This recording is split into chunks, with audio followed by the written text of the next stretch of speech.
विद्यार्थ्यांना गुरुपौर्णिमेच्या खूप खूप शुभेच्छा. गुरु ब्रह्मा गुरु विष्णू गुरुदेव महेश्वर गुरु साक्षात परब्रह्म तस्मै श्री गुरुवे नमः.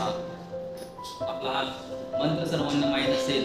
ओके, त्या मंत्राप्रमाणे आपण वागायला लक्षात द्या. गुरु आपल्यासाठी खूप सारं कष्ट घेत असतो आपल्याला घडवण्यासाठी. गुरु जो आहे तो त्या शिष्याला जो आहे किंवा तो विद्यार्थी असेल त्या विद्यार्थ्याला घडवत असतात आणि त्या ठिकाणी शिष्यानं त्या गुरुंना गुरुदक्षिणा म्हणून सुद्धा दान करावे. ओके, गुरुविना कोण दाखविल वाट असं संत महर्षी त्या ठिकाणी म्हणून दिलेले आहे. पण गुरुशिवाय आपल्याला वाटच दिसत नाही. आपले पहिले गुरु म्हणजे आपले आई वडील आहेत. कारण आपल्याला लहानपणीपासूनच चालायला बोलायला त्या आणि आपल्याला हे जग दाखवणारे आपले आई वडील. त्यामुळे आपल्या आई वडिलांना आपण कधीही विसरायचं नाही.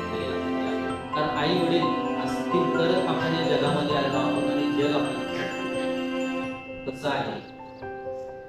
आणि त्यानंतर आपल्याला जे शिकवणारे आपल्यामध्ये जे अवगुण आहेत ते दूर करणारे आणि चांगले गुण ठेवणारे असे म्हणजे आपले शिक्षक. या शिक्षकांनाही कधी आपल्या जीवनामधून विसरायचं नाही.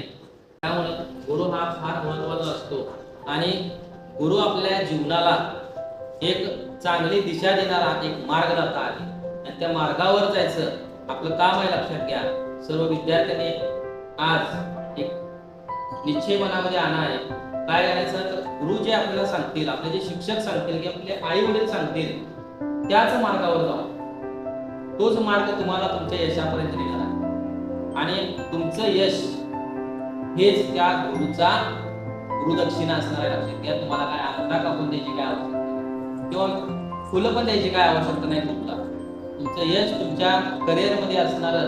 तुमच्या जीवनामध्ये तुम्ही समजा तुमच्या करिअरमध्ये जर यशस्वी झाला नाही पण तुम्ही एक चांगला आदर्श माणूस घडला, एक चांगला भारतीय घडला तर त्या ठिकाणी हाच गुरुदक्षिणा त्या गुरुला खरा असणार आहे. पुन्हा एकदा सर्वांना गुरुदक्षिणेच्या